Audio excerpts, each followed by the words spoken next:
Salutare dragilor, numele meu este Valentin și astăzi vreau să vă prezint două achiziții, două lopeți, marca Grumman. Le-am cumpărat ieri de la Dedeman,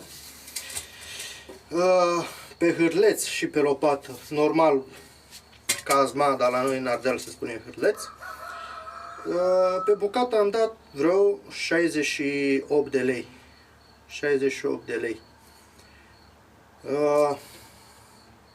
Ce mă interesează pe mine, în primul fapt? Pentru că acestea vin cu mâner din fibră de sticlă, ceea ce sunt ușoare, însă au și un mic dezavantaj.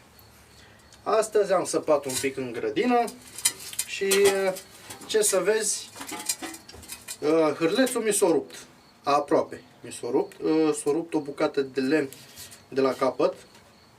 O să vi-l arăt imediat în close-up. Numai dintr-o dată am auzit un poc. Având în vedere că aceste unelte se numesc profesionale, la ei pe site, la Dedeman, scrie uz casnic. Ok, nu le-am pus la lucru pe șantier, le-am pus la grădină. Într-adevăr, pământul este un pic tare, pentru că nu a fost săpat amus de 2 ani de zile. Și am decis, bă, hai să-l testăm un pic.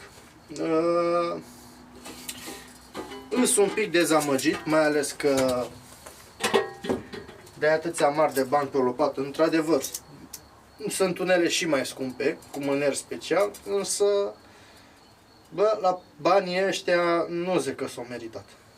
Deci, nu spun că s-au meritat. Haideți totuși să vă arăt și pe close-up.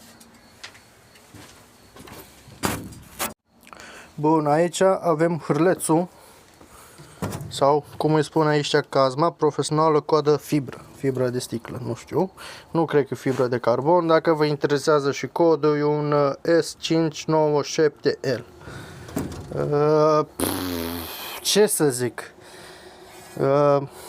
el când o să vină, nu o să vină ascuțit. I-am dat un flex scurt, totuși cât să-l ascut, ca nu intra în pământ, nu tăia mai absolut deloc. Acum, după cum se vede, are unghi, da? Are un unghi ascuțit, destul de agresiv. Acum, da, intră bine în pământ. Unde mi s-a rupt mie? Nu știu dacă se vede, hai, fă așa un focus. Acolo am avut o bucată de lemn ce ținea acest nitul ăsta de aici. Problema a fost că nu pot să spun că am săpat la o adâncime foarte mare, undeva pe aici. Dintr-o dată am auzit poc. Am zis, bă, nu știu ce să auzi, poate așa e de la el. Când mă uit, văd o bucățică mică de lemn și zic, mă, ce dracu am făcut, ce s-a întâmplat? Și atunci mi-am dat seama, mă, s-a rupt ceva în el. Dezavantajul care ar fi? Acum, eu unul o să recomand ca pe viitor, când mai fac asemenea lopeți sau hârlețuri, să nu mai pun aici așa un singur nit. Chestia e că trebuie să ajungă bota un pic mai sus, undeva până pe aici, și să-l prindă în două nituri, unul sus și unul jos. Da? Dar nu este problemă momentan, pentru că acum știu exact ce am de făcut.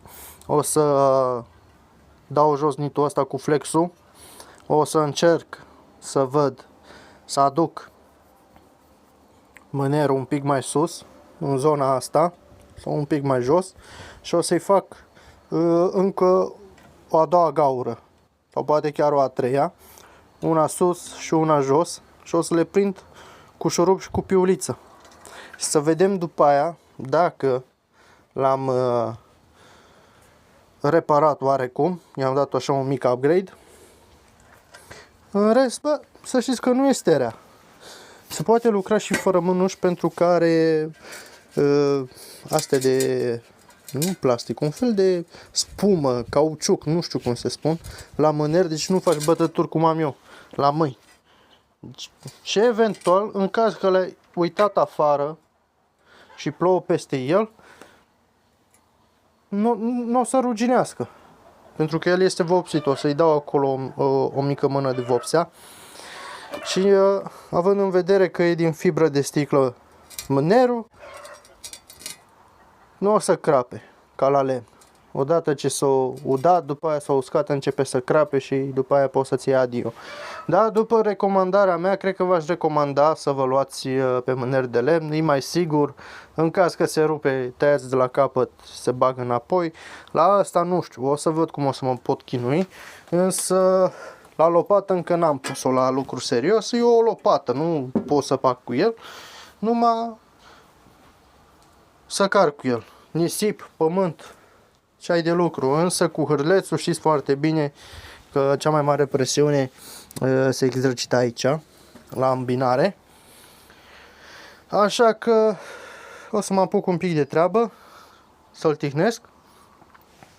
Acolo este Pernuță, Pernuță, hai și zâmbește. Sucă-te tata. Te pun pe YouTube. Ok, sper că v-a plăcut videoclipul. Ne mai auzim. Salut!